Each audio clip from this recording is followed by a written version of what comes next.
존경하는 국민 여러분, 그리고 우원식 국회의장님과 그리고 여러 국회의원 여러분, 저는 지난 6월 4일 이곳 국회에서 대통령 취임 선서를 통해 국민이 주인인 나라, 다시 힘차게 성장 발전하는 나라,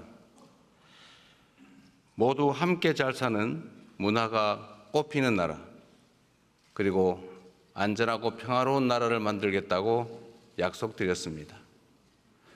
무너진 경제를 회복하고 민생 경제를 살리는 일은 지금 우리가 해결해야 할 가장 시급한 과제입니다.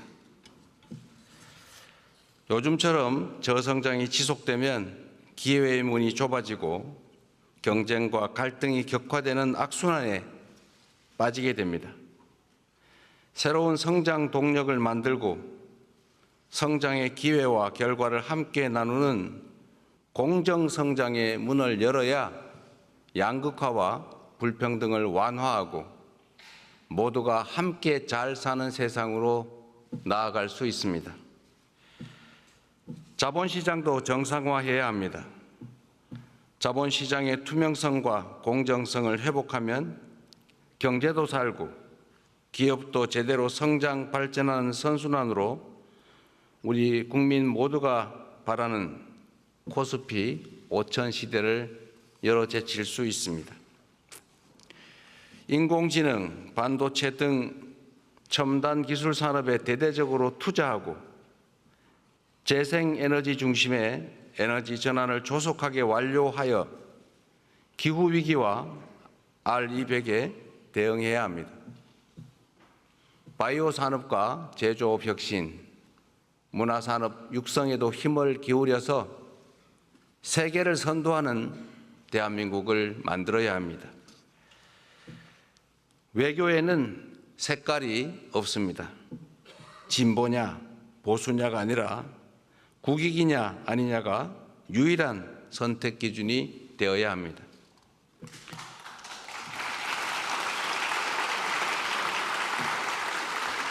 국익 중심의 실용 외교로 통상과 공급망 문제를 비롯한 국제 질서 변화에 슬기롭게 대응해야 합니다. 한반도와 한반도의 평화와 안정을 확보하는 일도 더없이 중요한 일입니다. 평화가 밥이고 평화가 곧 경제입니다. 평화가 경제 성장을 이끌어내고 경제가 다시 평화를 강화하는 선순환을 통해 국민의 일상이 흔들리지 않는 나라를 꼭 만들겠습니다.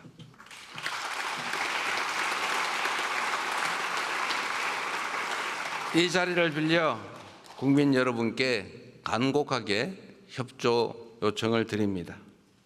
새로운 나라, 진짜 대한민국을 만드는 일은 대통령 혼자 또는 특정한 소수가 할 수 있는 일이 아닙니다. 예측 가능하고 합리적인 사회를 만들기 위해서는 우리 모두가 최소한의 합의를 꼭 지켜야 합니다. 규칙을 어겨서는 이익을 볼 수 없고 규칙을 지켜도 결코 손해보지 않는 그런 공정한 사회를 만드는 일 역시 모두의 협력 없이는 불가능합니다. 공정하게 노력해서 일궈낸 정당한 성공에는 우리 모두가 박수를 보내는 그런 합리적인 사회를 꼭 만들어야겠습니다. 기득권과 특권, 새치기와 편법으로 움직이는 나라가 아니라 공정의 토대 위에 모두가 질서를 지키는 상식적이고 합리적인 사회로 나아가야 하는 것입니다.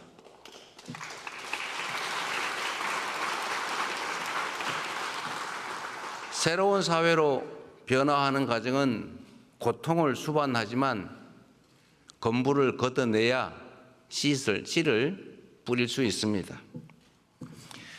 하나된 힘으로 숱한 국난을 극복해온 위대한 우리 대한 국민들의 저력이라면 어떤 어려움도 능히 이겨낼 수 있다고 확신합니다. 작은 차이를 인정하고 포용하면 새롭게 출발할 수 있습니다.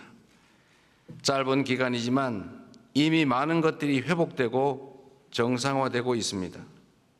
이제 한 걸음 더 나아갑시다. 우리는 할 수 있다는 것을 국민들께 보여줍시다.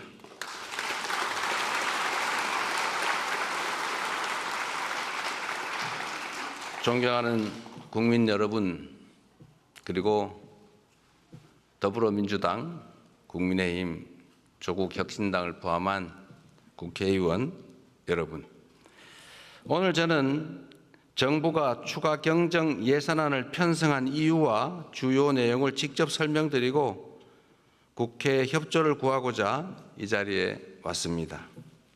인수위원회도 없이 출범한 정부가 시급하게 추가 경정 예산안을 편성한 이유는 우리 경제가 처한 상황이 그만큼 절박하기 때문입니다. 지금 우리 대한민국은 매우 엄중한 시기를 지나고 있습니다. 수출 회복이 더딘 가운데 내수마저 어려움을 겪고 있습니다.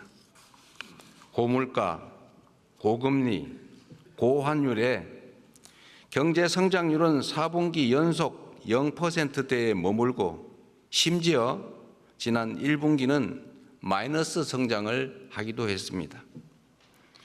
중산층의 소비 여력은 줄어들고 자영업자들의 빚은 더 이상 감내할 수 없는 수준에 이르고 있습니다. 세부 경제 지표를 살펴보면 민생의 어려움이 더욱 여실히 드러납니다. 올 초까지 소비, 투자 심리 모두 악화 일로입니다. 올해 1분기 정부 소비, 민간 소비, 설비 투자, 건설 투자가 모두 역성장했습니다. 즉 줄어들었다는 뜻입니다. 구직을 단념한 청년들의 숫자는 역대 최고 수준을 기록합니다. 폐업한 자영업자 수도 연간 100만 명입니다. 취약계층의 가계대출 연체율은 또 급등하고 있습니다. 가계만의 문제가 아니라 금융의 취약성까지 드러내고 있습니다. 코로나 팬데믹도 견뎌낸 우리 경제가 지난 3년간 너무 심각한 위기로 빠져들었습니다. 특히 지난 12.3 불법 비상계엄은 가뜩이나 침체된 내수 경기에 치명타를 가했습니다. 미국발 관세 충격부터 최근의 이스라엘, 이란 전쟁까지 급변하는 국제 정세는 한치 앞을 예측하기 어렵습니다. 그래서 지금은 경제가 다시 뛸 수 있도록 정부가 나설 때입니다. 경제 위기에 정부가 손을 놓고 긴축만을 고집하는 것은 무책임한 방관이자 정부의 존재 이유를 스스로 부정하는 일일 수도 있습니다. 정부의 가장 큰 책무는 바로 국민의 삶을 지키는 일 아니겠습니까?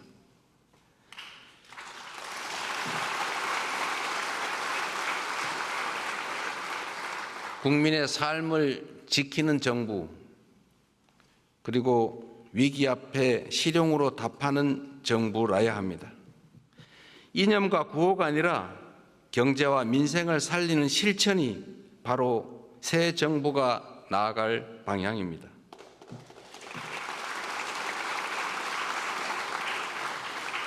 국민 여러분, 그리고 국회의원 여러분, 경제는 타이밍이라고 합니다.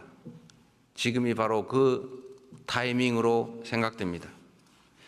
저는 취임 첫날 첫 행정지시로 비상경제점검 TF를 구성하고 경기 침체 극복과 민생 회복을 위해서 30조 5천억 원 규모의 추가 경정 예산안을 편성했습니다.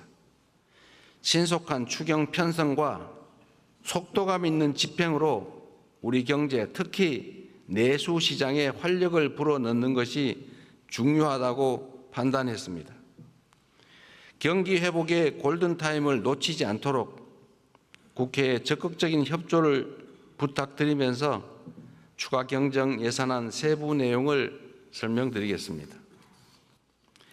첫째, 심각한 내수 침체에 대응하기 위해 소비 진작 예산 11조 3천억 원을 편성했습니다.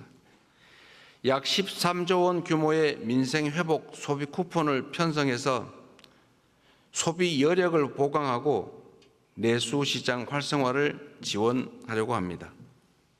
소비 쿠폰은 세금을 내시는 분을 포함해서 전 국민에게 보편 지급하되 취약계층과 인구 소멸 지역은 더 두터운 맞춤형 지원으로 편성했다는 말씀을 드립니다.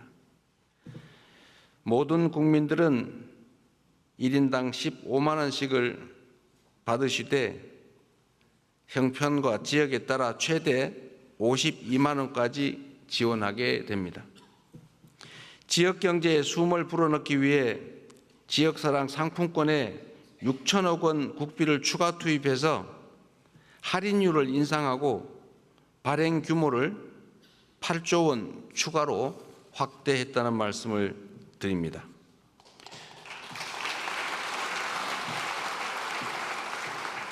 소비 쿠폰과 지역사랑 상품권은 지방을 더 지원한다는 새 정부의 철학에 따라 지방에 더 많은 국비를 편성했다는 말씀을 드립니다.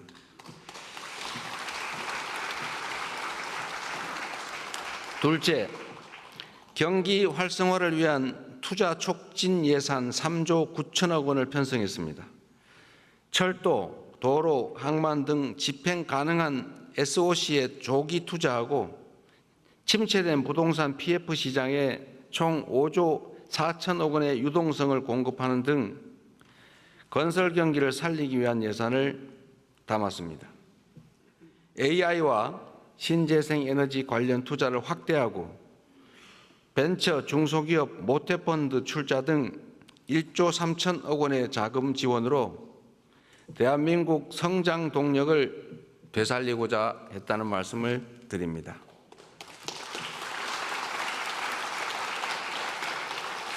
셋째로 소상공인, 취약계층 등을 지원하는 민생안정 예산을 5조 원 담았습니다.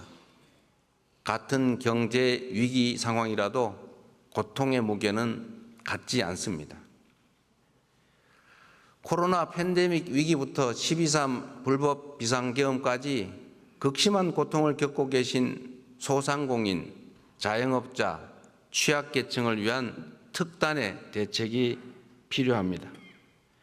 새 정부는 빚을 갚을 여력이 없는 취약차주 113만 명의 장기 연체 채권을 소각하겠습니다. 7년 이상 연체된 5천만 원 이하 채무를 정리해서 사실상 파산 상태로 상환 능력을 상실한 분들이 다시 정상적인 경제 활동에 복귀할 수 있는 기회를 부여해 드리려고 합니다. 성실하게 상환 중인 소상공인 여러분들에게는 분할 상환 기간을 확대하고 이자를 추가 감면할 것입니다. 폐업 소상공인의 재기 지원을 위해서 폐업 지원금도 인상합니다. 구직급여와 국민 취업 지원제도 확대 등 고용 안전망 구축에도 1조 6천억 원을 편성했습니다.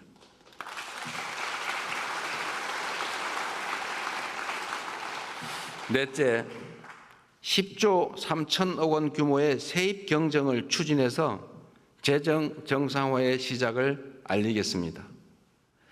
이번 추경안에는 세입 경정을 반영했습니다. 재정 안정성과 국회의 예산 심의 확정권을 존중하기 위한 것이라는 점을 말씀드립니다. 2023년과 24년 이 두 해 동안 도합 80조 원 이상의 세수 결손이 발생했습니다.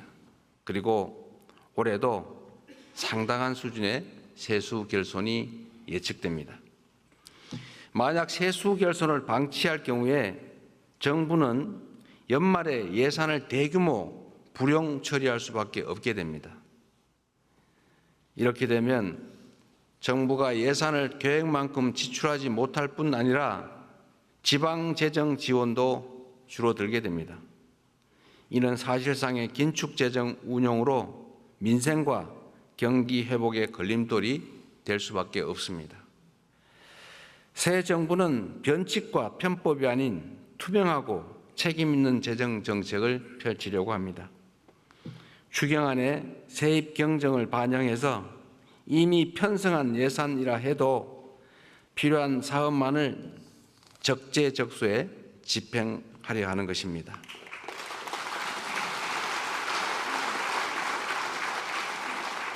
존경하는 국민 여러분, 우원식 국회의장님, 그리고 국회의원 여러분, 경제와 민생을 살리는데 여야가 따로 있을 수 없습니다. 이번 추가 경정 예산안은 경제 위기 가뭄 해소를 위한 마중물이자 경제 회복을 위한 최소한의 조치입니다. 정부가 추경안에 담지 못한 내용이 있다면 국회 예산 심의 과정에서 주저하지 마시고 의견을 내주시기 바랍니다. 특히 우리 야당 의원님들께서도 필요한 예산 항목이 있거나 삭감에 주력하시겠지만 추가할 게 있으시다면 언제든지 의견을 내주시기를 부탁드립니다. 다행히 새 정부 출범 이후에 정치적 불확실성이 해소되면서 소비 심리가 많이 개선되고 있습니다. 정부는 앞으로도 든든한 민생의 버팀목이 되도록 노력하겠습니다. 오직 실용정신에 입각하여 국민의 삶을 살피고 경기 회복과 경제 성장의 새 길을 열기 위해 최선을 다하겠습니다. 대한민국 경제의 활력을 되찾고 국민이 행복한 나라를 만드는 데에 국회가 적극 협조해 주시기를 부탁드리면서 우리 국민의힘 의원님들 어려운 자리 함께해 주신 점에 대해서 진심으로 감사하게 생각합니다. 고맙습니다.